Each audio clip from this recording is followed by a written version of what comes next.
Now Joseph had been taken down to Egypt. Potiphar, an Egyptian who was one of Pharaoh's officials, the captain of the guard, bought him from the Ishmaelites who had taken him there. The Lord was with Joseph, and he prospered, and he lived in the house of his Egyptian master. When his master saw that the Lord was with him and that the Lord gave him success in everything he did, Joseph found favor in his eyes and became his attendant. Potiphar put him in charge of his household, and he entrusted to his care everything he owned. From the time he put him in charge of his household and of all that he owned, the Lord blessed the household of the Egyptian because of Joseph. The blessing of the Lord was on everything Potiphar had, both in the house and in the field.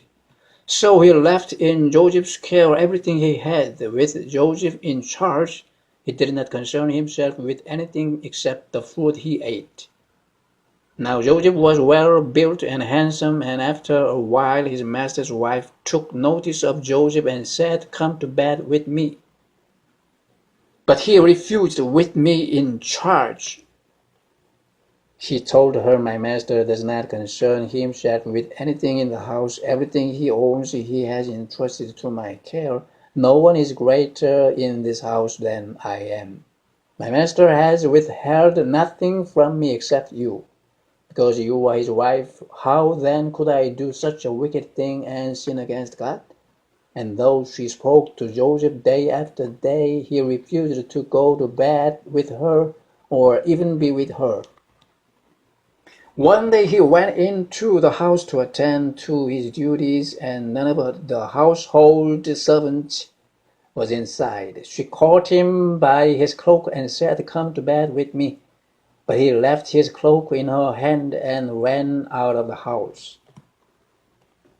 When she saw that he had left his cloak in her hand and had run out of the house, she called her household servants. "Look," she said to them, "this Hebrew has been brought to us to make sport of us. He came in here to sleep with me, but I screamed. When he heard me scream for help, he left his cloak beside me and ran out of the house."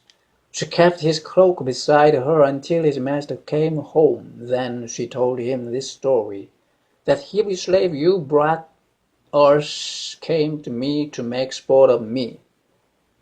But as soon as I screamed for help, he left his cloak beside me and ran out of the house." When his master heard the story, his wife told him, saying, "This is how your slave treated me." He burned with anger. Joseph's master took him and put him in prison, the place where the king's prisoners were confined. But while Joseph was there in the prison, the Lord was with him. He showed him kindness and granted him favor in the eyes of the prison warden. So the warden put Joseph in charge of all those held in the prison, and he was made responsible for all that was done there. The warden paid no attention to anything under Joseph's care, because the Lord was with Joseph and gave him success in whatever he did.